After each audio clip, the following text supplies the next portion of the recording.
ధర్మస్థలలోని నేత్రావతి నది చుట్టూ అనేక రహస్యాలు దాగి ఉన్నాయా? 20 ఏళ్లుగా అక్కడ ఏం జరుగుతోంది? విజిల్ బ్లోయర్ ఆరోపణలతో ఎన్నో అనుమానాలు రేకెత్తున్నాయి. 20 ఏళ్లుగా జరిగిన ఆగడాలపై ఇప్పుడు ధర్మస్థల్లో కొత్త చర్చలు జరుగుతున్నాయి. దేశవ్యాప్తంగా ఈ ఇష్యూ హాట్ టాపిక్గా మారిన విషయం తెలిసిందే. సో ధర్మస్థల ఎపిసోడ్లోకి ఇప్పుడు national human rights commission entry ఇచ్చింది. బెల్తంగడిలోని సిట్ ఆఫీస్కు ఎన్హెచ్ఆర్సీ అధికారులు వెళ్తున్నారు. దర్యాప్తు తీరు, విజిల్ బ్లోయర్ భద్రతను లోతుగా పరిశీలించబోతోంది ఎన్హెచ్ఆర్సీ. గత 20 ఏళ్లలో ధర్మస్థలలో తప్పిపోయిన మహిళలు, బాలికల జాబితాను జాతీయ మానవ హక్కుల కమిషన్ విచారించబోతోంది. ఈ లిస్టు లభిస్తే దర్యాప్తులో కీలక పురోగతి సాధించే అవకాశాలు కనిపిస్తున్నాయి. మీకు తెలిసిందే, ఇప్పటికే ఆర్టీఐ కింద గత దశాబ్ద కాలంగా జరిగిన అసహజ మరణాలు, అదృశ్య కేసులకు సంబంధించి వివరణ కోరినప్పుడు ఆ సమాచారాన్ని అంతా కూడా పూర్తిగా ధ్వంసం చేశామంటూ బెల్తంగడి పోలీసులు చాలా తేలిగ్గా సమాధానం ఇచ్చారు. పూర్తిగా ఎలాంటి సమాచారం లేకుండా ఆర్టీఐ దరఖాస్తుదారునికి రిప్లై ఇచ్చిన పరిస్థితి. దీంతో అది దేశవ్యాప్తంగా చర్చనీయాంశంగా మారిన పరిస్థితి. నిజంగా ధర్మస్థలలో అసలు ఏం జరిగింది? ఫిర్యాదుదారుడు అలాగే సాక్షి అయినటువంటి ఆ మాజీ పారిశుద్ధ్య కార్మికుడు చెప్పిన అంశాలన్నీ నిజమేనా అనే అనుమానాలు, సందేహాలు కూడా మళ్ళీ బలపడ్డ పరిస్థితి. అసలు ఈ దశాబ్దాల కాలంగా జరిగిన మిస్సింగ్ కేసులు కానీ, అలాగే ఈ హత్యలు కానీ, అసహజ మరణాలు కానీ, వాటికి సంబంధించిన వివరాలు ఎందుకు ఉండవు? ఎక్కడైనా ఒకవేళ వాటిని తొలగించాలనుకుంటే కనుక బ్యాకప్ చేస్తారు, డిజిటలైజ్ చేస్తారు. పోనీ ఫైల్స్ తుప్పు పట్టిపోతున్నాయంటే కనుక డిజిటలైజ్ చేస్తారు, లేదా సిస్టంలో బ్యాకప్ చేస్తారు. ఖచ్చితంగా వాటికి ఒక డూప్లికేట్ కాపీని తయారు చేసి పెడతారు. మరి బెల్తంగడి పోలీసులు ఎందుకు ఆ పని చేయలేదు? ఎందుకంత నిర్లక్ష్యంగా ఉన్నారు? వందలాది మంది మిస్ అయిన కేసులకు సంబంధించి, అసహజ మరణాలకు సంబంధించి ఉద్దేశపూర్వకంగానే ఆ జాబితాని పూర్తిగా నిర్వీర్యం. అది గతంలో జరిగిందా, లేక ఈ ఆరోపణలు దేశవ్యాప్తంగా చర్చనీయాంశంగా మారిన నేపథ్యంలో నిన్న మొన్న జరిగిందా? ఏం జరిగింది? రైట్, ఇదంతా ఓకే. ఇప్పుడు national human rights commission entry ఇవ్వబోతోంది. ఎస్, మీరు వింటుంది నిజమే.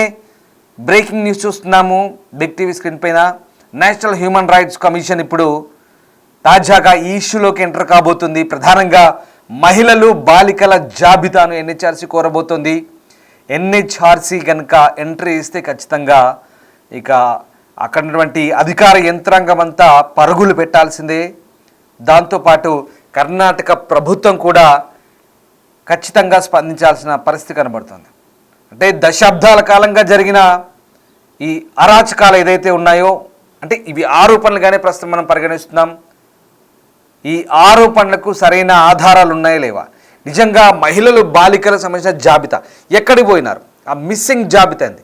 ఇంతవరకు ఎన్ని అదృశ్యానికి సంబంధించిన కేసులు ఉన్నాయి, మిస్సింగ్ కేసులు ఉన్నాయి, ఎన్ని లైంగిక వేధింపుల కేసులు ఉన్నాయి, ఎంతమంది చనిపోయారు, అసలు ఆ విజిల్ బ్లోయర్ చేస్తున్న ఆరోపణలకు సంబంధించిన అంశాల గురించి ప్రభుత్వం ఏం చెప్తుంది, స్థానిక పోలీసు యంత్రాంగం ఏం చెప్తుంది, స్థానిక కలెక్టర్, జిల్లా యంత్రాంగం అంటే పరిపాలనా విభాగం, పాలనాధికారి ఏం చెప్తాడు, ఆ ధర్మస్థల దేవస్థానం ధర్మకర్త అయినటువంటి వీరేంద్ర హెగ్డే కావచ్చు, లేదా ఆ ఇన్స్టిట్యూషన్స్కి, అక్కడ ఉన్నటువంటి ఇన్స్టిట్యూషన్స్కి హెడ్ అయినటువంటి హర్షేంద్ర కుమార్ కావచ్చు, ఆయన తమ్ముడు, వీళ్ళంతా ఏం చెప్తారు? అందరికి సంబంధించిన జాబితా చిట్టా అడగబోతుంది. తొలుత సిట్ ఆఫీస్కి వెళ్ళబోతున్నారు. సిట్ ఆఫీస్లో ఈ జాబితా మొత్తం తెప్పిస్తారు. అవసరమైతే ధర్మాధికారిని కూడా పిలిచి విచారించే అవకాశం కూడా ఉండే ఛాన్సెస్ ఉన్నాయి. ఖచ్చితంగా ఎన్హెచ్ఆర్సీ ఈ విషయంలో ఎట్టి పరిస్థితుల్లో చాలా ఖచ్చితంగా వివరించే అవకాశం కనిపిస్తుంది. రైట్, మొత్తం మీద 20 ఏళ్లలో ఏం జరిగింది? అసలు 20 ఏళ్లలో ఏం జరిగింది? ఈ అంశంలో ప్రస్తుతం ఇదే సస్పెన్స్ కొనసాగుతుంది. ధర్మస్థల్లో జరిగిన నేత్రావతి తీరం ఒడ్డున జరిగిన ఈ సామూహిక ఖననాల ప్రక్రియకు సంబంధించి విజిల్ బ్లోయర్ చేస్తున్న ఆరోపణలో అసలు వాస్తవం ఏంటో కూడా ఎన్హెచ్ఆర్సీ నిగ్గు తేల్చబోతుంది. అసలు అక్కడ ఏముందో ఎవరికీ అంతుపట్టడం లేదు. ధర్మస్థల సందర్శించే భక్తులంతా తప్పనిసరిగా సందర్శించే ఈ నేత్రావతి నదీ తీరంలో మృతదేహాల తవ్వకం కోసం గత 15 రోజులుగా సాగుతున్న తంతు ఉత్కంఠ రేపుతోంది.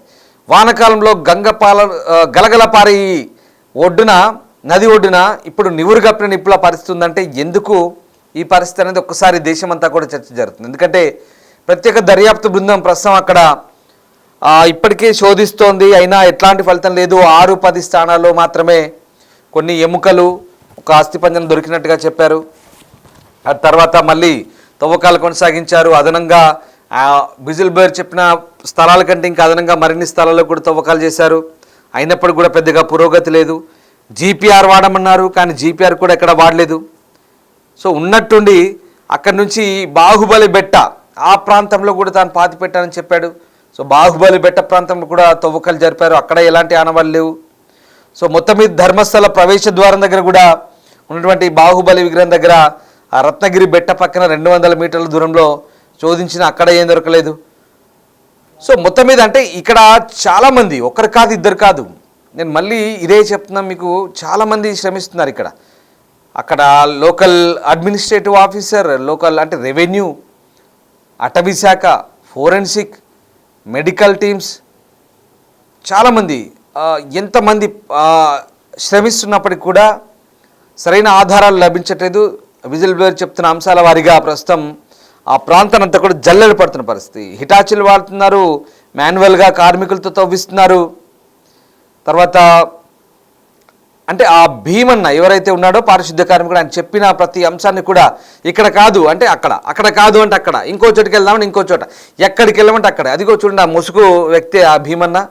సో ఆయన చెప్పిన ఆరోపణలు ఉత్కంఠ రేపడంతో, ఆ దిగ్భ్రాంతికర విషయాలు కావడంతో ఖచ్చితంగా అది సిట్ దానికి సంబంధించి పూర్తిస్థాయి దర్యాప్తు చేస్తుంది. సో మొత్తం మీద ఈ అసహజ మరణాలకు సంబంధించి రకరకాల వాదనలు, రకరకాల కథనాలు ప్రచురించడంతో ఒకసారిగా ఆ మీడియాపై కూడా కొన్ని ఆంక్షలు ఉన్నాయి.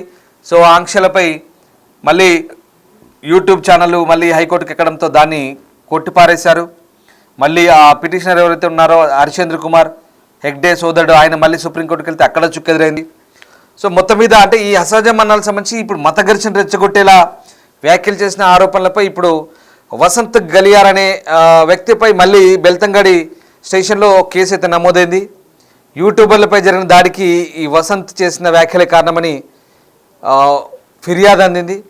సో ఈ నేపథ్యంలో ప్రస్తుతం అంటే వరుసగా దీని చుట్టూ అసలు ఏం రాజకీయం జరుగుతుంది అనేది మాత్రం ఆసక్తికరంగా మారుతుంది.